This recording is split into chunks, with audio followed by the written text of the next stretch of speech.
Assalamualaikum warahmatullahi wabarakatuh. Perkenalkan, nama saya Samsiah, NIM 122190010 bersama teman saya Julius Kaisar Yoma, NIM 122190079. Kami dari kelas C, Organisasi dan Manajemen Perusahaan Industri. Di sini kami akan menjelaskan tentang studi kasus PT Indah Kiat Fab and Fever di Perawang, Riau. Yang pertama, saya akan menjelaskan tentang sejarah dan gambaran umum PT Indah Kiat Fab and Fever. PT Indah Kiat Fab and Fever adalah sebuah perusahaan yang bergerak di bidang industri fab dan kertas terpadu dengan penanaman modal asing. PT Indah Kiat Fab and Fever dipelopori oleh Bapak Sutopo Janto, yang saat itu beliau memimpin Berkat Group. Dan pada tahun 1975, Berkat Group yang memiliki banyak anak perusahaan mengajak Chunghua Fab Corporation, Yuan Fengyu Fever Manufacturing, dan Taiwan. Mereka melakukan survei pertama kali untuk kelayakan dengan lokasi pendirian yang pertama, pabrik kertas di Serpong, Tangerang, dan Jawa Barat, dan yang kedua, pabrik Fab di Jawa Tengah, Jambi, Riau, serta 7 wilayah lainnya. Kemudian, pada tahun 1976, mereka mengurus perizinan pembebasan tanah, pengurusan izin penanaman modal, dan status penanaman modal asing. Permohonan pendirian pabrik dilakukan dengan status PMA, yaitu dimaksudkan untuk mendatangkan tenaga asing, karena tenaga kerja lokal belum menguasai tentang pembuatan kertas. Kemudian, pada tahun 1977, perancangan pabrik dan studi kelayakan untuk menentukan proses teknologi dan kapasitas produksi dengan pembangunan pabrik kertas. Kemudian, pada tahun 1979, produksi komersil sekaligus diadakan hari peresmian lahirnya PT Indah Kiat Fab and Fever atau IKPP Corporation Tangerang. Ini dilakukan pada tanggal 1 Juni 1979. Adapun tanggal itu dipilih karena bertepatan dengan kelahiran Bapak Sutopo Janto. Di samping pembuatan logo dan moto yaitu turut membangun negara, mencerdaskan bangsa, dan melestarikan lingkungan. Kemudian pada tahun 1981 dan 1982, pembebasan tanah serta perizinan di Riau, serta pembukaan dan penataan hutan di Riau. Selanjutnya, pada tahun 1984, pabrik percobaan Fab dilakukan dengan peresmian pabrik oleh Bapak Presiden Republik Indonesia Bapak Soeharto pada tanggal 24 Mei 1984. Pada tahun ini juga, PT Indah Kiat Fab and Fever sempat mengalami kerugian yang disebabkan oleh resesi dunia, produksi kualitas yang belum stabil, serta adanya pengganti peralihan pimpinan dari Bapak Sutopo Janto kepada Bapak Budiono Jananto, putra pertama beliau. Kemudian, pada tahun 1985, produksi Fab 250 ton per hari dicapai. Kemudian dilanjutkan perencanaan dan pembangunan hutan tanaman industri tahap kedua. Kemudian, pada tahun 1986, hak kepemilikan Indah Kiat dibeli oleh Sinarmas Group yang dipimpin oleh Bapak Eka Cipta Wijaya dan tercapai kapasitas produksi Fab 300 ton per hari. Kemudian, pada tahun 1988 sampai 1994, pembangunan dan pengoperasian pabrik Fab dari fase 4 dengan kapasitas 1.600 ton per hari. Kemudian, pada tahun 1997, PT Indah Kiat Fab and Fever mendapat penghargaan Zero Accident atau nihil kecelakaan kerja. Dan pada saat ini juga, perusahaan menerima tenaga kerja asing sebanyak 5 orang dari Timor Timur. Selanjutnya saya akan menjelaskan tujuan PT Indah Kiat Fab and Fever, yaitu menghasilkan fab dan produk dengan kualitas sesuai persyaratan secara konsisten, menghasilkan produk-produk dengan harga wajar dan bersaing, serta pengiriman dan pelayanan yang tepat waktu. Kemudian, saya akan menjelaskan tentang visi dan misi PT Indah Kiat Fab and Fever. Adapun visi dari PT Indah Kiat Fab and Fever adalah menghasilkan dan menjadi perusahaan fab dan kertas yang berstandar internasional dengan kualitas kerja yang sangat baik dan bisa bersaing dengan perusahaan kertas lainnya, baik dari tingkat domestik maupun internasional. Sedangkan misi PT Indah Kiat Fab and Favor adalah yang pertama, meningkatkan pangsa pasar dunia. Yang kedua, menggunakan teknologi mutakhir dalam pengembangan produk baru. Yang ketiga, meningkatkan sumber daya manusia dalam pelatihan. Dan yang terakhir adalah mewujudkan usaha berkelanjutan di semua kegiatan operasional. Selanjutnya saya akan menjelaskan tentang deskripsi geografis PT Indah Kiat Fab and Favor. Pada tahun 1977, dipilih lokasi untuk Fabrik 1 di kilometer 8 Jalan Raya Serpong, Desa Fakulonan, Kecamatan Serpong, Kabupaten Tangerang, Jawa Barat. Karena lokasi berada dekat dengan Sungai Cisadane. Tahun 1980, setelah diadakannya survei lokasi-lokasi mana saja yang dapat menyediakan bahan baku utama yang cukup untuk produksi fab, seperti di Irian Jaya, Riau. Maka dipilihlah Riau sebagai lokasi pabrik kertas kedua, dengan lokasi tepatnya berada di Jalan Raya Minas, Perawang, kilometer 26. Desa Pinang Sebatang, Kecamatan Tualang, Kabupaten Siak Sri Indrapura, Provinsi Riau. Dipilihnya Riau sebagai tempat pendirian Fab and Favor karena yang pertama, lokasi tersebut dekat dengan bahan baku yang tersedia. Yang kedua, dekat dengan sumber air yaitu Sungai Siak dengan debit aliran yang sangat tinggi. Yang ketiga, lokasi tersebut sangat strategis yaitu sekitar 60 km dari Provinsi Pekanbaru dan sangat dekat dengan Singapura sehingga sangat mudah untuk transit barang. Yang keempat, sistem transportasi sudah memadai yaitu adanya jalan yang menghubungkan antara Perawang dan Pekanbaru. Selanjutnya saya akan menjelaskan tentang pengertian atau definisi-definisi manajemen. Berikut ini adalah beberapa definisi manajemen menurut para ahli. Yang pertama, menurut Massey dan Douglas, manajemen adalah suatu proses saat suatu kelompok orang bekerja saat mengarahkan orang lainnya untuk bekerja mencapai tujuan yang sama. Yang kedua, menurut Kreitner, manajemen adalah suatu proses bekerja sama dan melalui lainnya untuk mencapai tujuan organisasi dengan efektif dan efisien menggunakan sumber daya yang terbatas di lingkungan yang berubah-ubah. Yang ketiga, menurut Seed, manajemen adalah koordinasi semua sumber daya melalui proses perencanaan, pengorganisasian, pengarahan, dan pengendalian supaya tercapai tujuan yang sama. Yang keempat, menurut Cons dan O'Donnell, manajemen adalah menciptakan lingkungan yang efektif agar orang bisa bekerja di organisasi yang formal. Yang kelima, menurut Harold Kunz, manajemen adalah seni menyelesaikan sesuatu dan bersama orang-orang dalam kelompok yang diorganisasikan secara formal. Ini adalah seni menciptakan lingkungan di mana orang dapat melakukan dan individu dapat bekerja sama mencapai tujuan kelompok. Pada dasarnya, fungsi manajemen dibagi menjadi 4. Yang pertama, perencanaan atau planning. Perencanaan dilakukan untuk menentukan tujuan perusahaan secara keseluruhan dan cara terbaik untuk memenuhi tujuan itu. Yang kedua, pengorganisasian atau organizing. Fungsi manajemen perorganisasian dilakukan dengan tujuan membagi suatu kegiatan-kegiatan yang lebih kecil. Pengorganisasian memudahkan manajer dalam melakukan pengawasan dan menjalankan tugas-tugas dari organisasi tersebut. Yang ketiga, pengarahan atau actuating. Dalam proses ini meliputi kegiatan yang pertama, membimbing dan memotivasi kepada pekerja supaya bisa bekerja secara efektif dan efisien. Yang kedua, memberi tugas serta penjelasan secara rutin tentang pekerjaan. Dan yang ketiga, menjelaskan semua kebijakan yang sudah ditetapkan.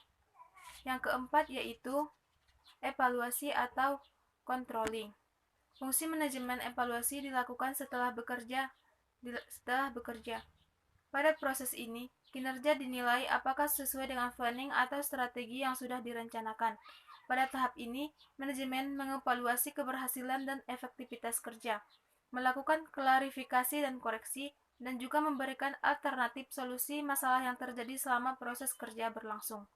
Manajemen controlling ini sangat perlu dilakukan pada saat pekerjaan berlangsung. Manajemen controlling atau fungsi pengawasan bisa berjalan dengan efektif jika memperhatikan hal-hal berikut. Yang pertama, routing, yaitu manajer harus bisa menetapkan cara atau jalur guna bisa mengetahui letak di mana sesuatu terjadi suatu kesalahan. Yang kedua, scheduling, yaitu manajer harus bisa menetapkan dengan tegas kapan semestinya pengawasan itu dijalankan. Terkadang, pengawasan yang dijadwal tidak efisien dalam menemukan suatu kesalahan, dan sebaliknya, yang dilakukan secara mendadak malah lebih berguna. Yang ketiga yaitu dispatching. Manajemen dalam hal ini akan melakukan penyampaian terkait evaluasi kerja kepada unit delegasi. Pihak manajer akan menyampaikan kesalahan dan solusi perbaikan. Yang keempat yaitu follow up, yaitu proses tindak lanjut dan penyampaian informasi. Masalah yang disampaikan dan didiskusikan selanjutnya ditindaklanjuti sebagai upaya memperbaiki kesalahan kerja. Adapun unsur-unsur manajemen adalah sebagai berikut. Yang pertama, human atau manusia. Dalam unsur manajemen ini, faktor manusia adalah yang paling menentukan. Manusia yang membuat tujuan dan manusia pula yang melakukan proses untuk mencapai tujuan. Tanpa adanya manusia, maka tidak akan ada proses kerja, sebab pada dasarnya manusia adalah makhluk kerja. Yang kedua yaitu money atau uang. Uang merupakan salah satu unsur yang tidak dapat diabaikan. Uang merupakan alat tukar pengukur nilai. Besar kecilnya hasil kegiatan dapat diukur dari jumlah uang yang beredar dalam perusahaan. Yang ketiga yaitu material atau bahan. Material terdiri dari bahan setengah jadi dan bahan jadi. Dalam dunia usaha, untuk mencapai hasil yang baik, selain manusia yang ahli dalam bidangnya juga harus dapat menggunakan bahan atau materi-materi sebagai salah satu sarana. Sebab materi dan manusia tidak dapat dipisahkan. Tanpa materi tidak akan tercapai hasil yang dikehendaki. Yang keempat yaitu mesin.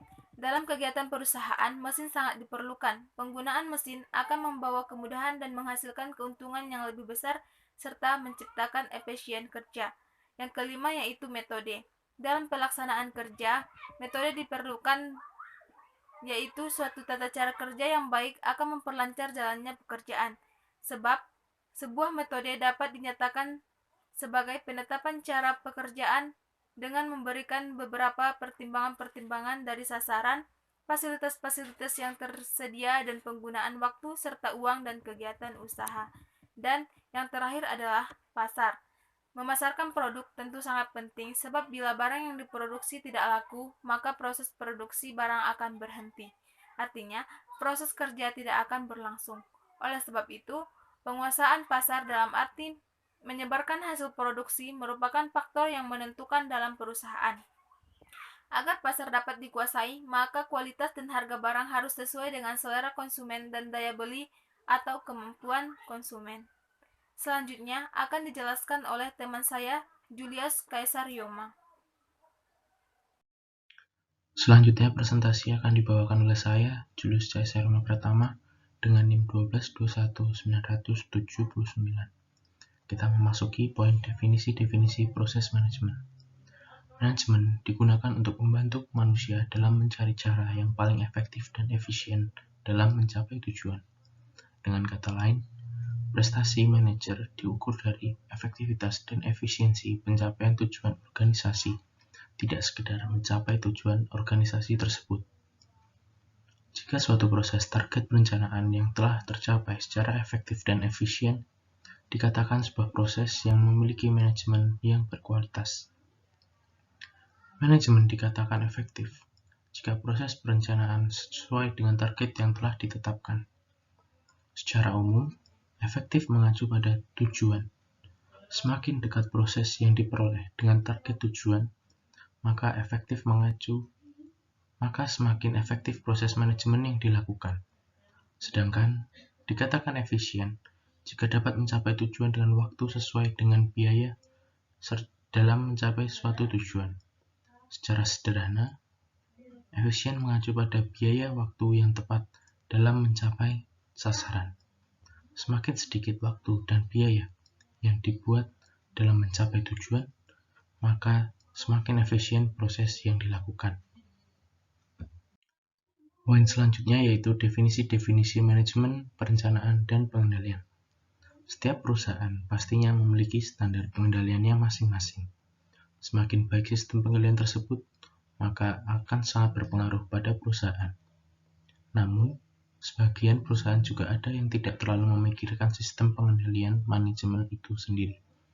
Oleh karena itu, Tidak sedikit perusahaan besar yang mengalami kemunduran ataupun kebangkrutan. Fungsi perencanaan dan pengendalian mempunyai peranan yang sangat besar dalam mencapai tujuan sebuah perusahaan.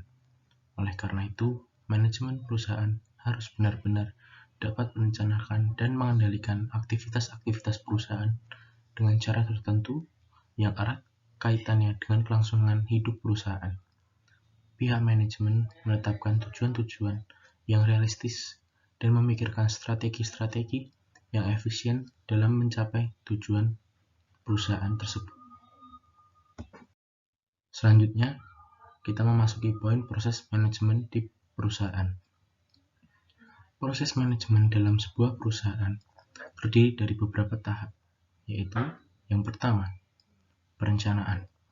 Menetapkan apa yang harus dilakukan dan cara terbaik dalam melakukannya. Terbagi menjadi 3 tahap, yaitu yang pertama, sasaran jangka pendek dengan kurun waktu kurang dari 1 tahun, sasaran jangka menengah dengan kurun waktu 1 hingga 5 tahun, dan yang terakhir, sasaran jangka panjang dengan kurun waktu lebih dari 5 tahun. Poin kedua, pengorganisasian. Proses menata sumber daya dan kegiatan menjadi struktur yang logis. Poin ketiga, pengarahan. Seorang manajer memandu dan memotivasi karyawan untuk mencapai tujuan perusahaan itu sendiri. Yang keempat, pengawasan. Proses pengawasan kinerja perusahaan untuk menjamin perusahaan itu mencapai sasaran atau tujuan yang telah ditetapkan. Selanjutnya ada proses manajemen di sebuah perusahaan. Bidang-bidang dalam manajemen, yaitu yang pertama ada manajemen SDM. Manajemen SDM berkaitan dengan merekrut dan melatih karyawan, menilai kinerja, serta menetapkan dana kompensasi. Yang kedua, manajer operasi, bertanggung jawab atas produksi, inventory, dan kendali mutu. Yang ketiga, manajemen pemasaran, bertanggung jawab untuk menyerahkan produk dari produsen ke konsumen. Yang keempat, manajer informasi, merancang dan mengimplementasikan sistem untuk mengumpulkan, mengorganisasi, dan mendistribusikan informasi. Serta yang terakhir, yang kelima, manajer finansial, yaitu untuk mengawasi fungsi akuntansi dan sumber daya keuangan. Poin selanjutnya, manajemen perencanaan dan pengendalian di perusahaan. Menurut Schilling-Lau dan McGarven, ada 3 macam bentuk pengendalian, yaitu yang pertama, personal control, merupakan pengendalian yang ditekankan pada sikap dan motivasi orang yang terlibat dalam organisasi, misalnya penilaian karyawan dan kultur organisasi. Bentuk pengendalian ini merupakan serangkaian peraturan yang tidak tertulis. Lalu poin kedua, action control, merupakan pengendalian yang berhubungan dengan pelaksanaan pekerjaan dan tugas yang diberikan kepada karyawan. Yang ketiga, poin terakhir, result control, merupakan pengendalian yang ditekankan pada hasil dan pelaksanaan operasi karyawan itu sendiri. Selanjutnya, kita memasuki organisasi dan manajemen perusahaan di PT Indah Pulp dan Paper Perawang Riau. Struktur organisasi yang pertama, komisaris. Tugas komisaris ialah yang pertama, mengawasi kegiatan di perusahaan secara periodik. Lalu yang kedua, menyetujui perjanjian-perjanjian atau transaksi penting. Di bawahnya, terdapat direktur dengan tugas membuat perencanaan jangka panjang serta jangka untuk masa depan perusahaan itu sendiri. Yang kedua, membuat kebijakan perusahaan.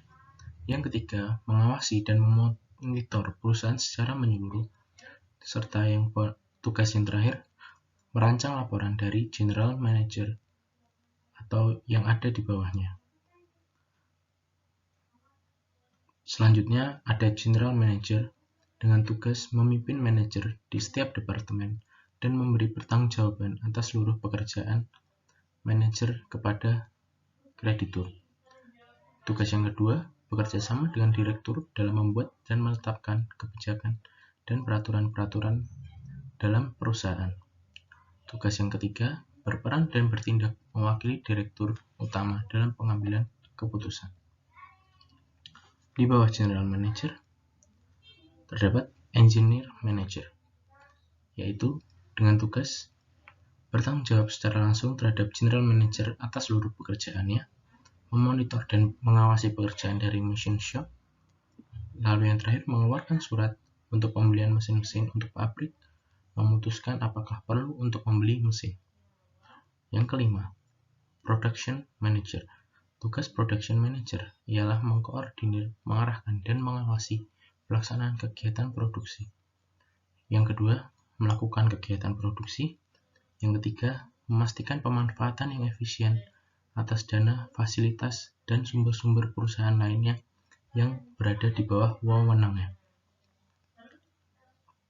Organisasi yang keenam yaitu HRD dan Administrasi Manager. Tugas HRD serta Administrasi Manager adalah bertanggung jawab langsung kepada General Manager. Yang kedua, memimpin program orientasi bagi karyawan yang baru bergabung. Yang ketiga, menyusun rencana kebijakan bagi para tenaga kerja. Yang keempat, menyusun dan menyiapkan program pelatihan dan pengembangan kinerja karyawan. Serta yang terakhir, bertanggung jawab atas pendokumentasian dan pelaksanaan administrasi yang ada di perusahaan. Yang ketujuh, ada Accounting dan Finance Manager.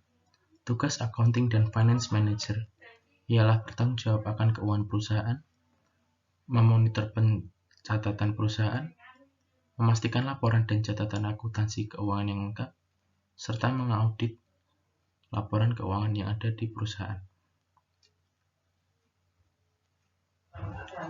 Selanjutnya, kita memasuki poin manajer perencanaan dan pengendalian di PT Indah Ikat Pulp and Paper Perawang Riau.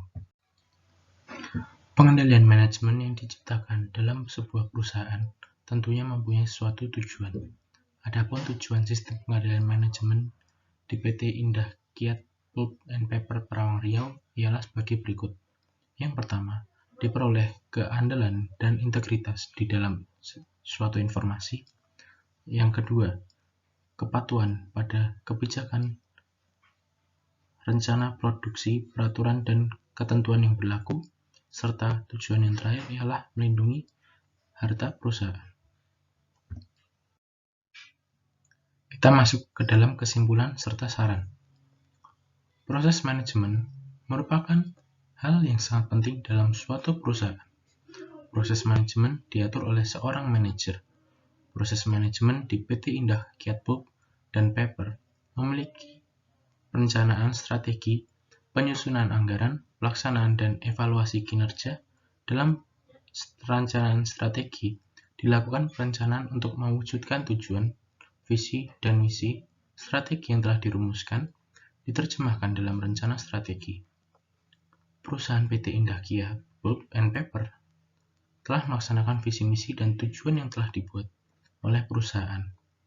Visi misi menjadi perusahaan pulp dan kertas yang berstandar internasional dengan kualitas kertas yang sangat baik dan bisa bersaing dalam perusahaan kertas baik di tingkat domestik maupun internasional.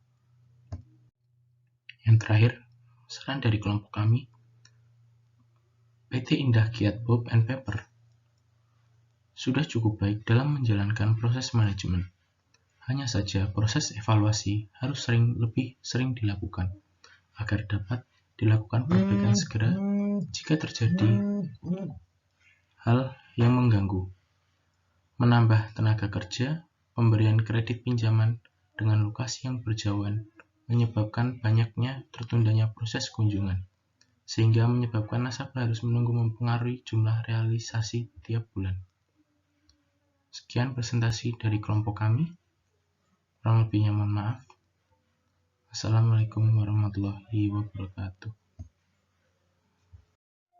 Apabila ada kritik, saran, serta pertanyaan, dapat ditanyakan langsung. Sekian, terima kasih.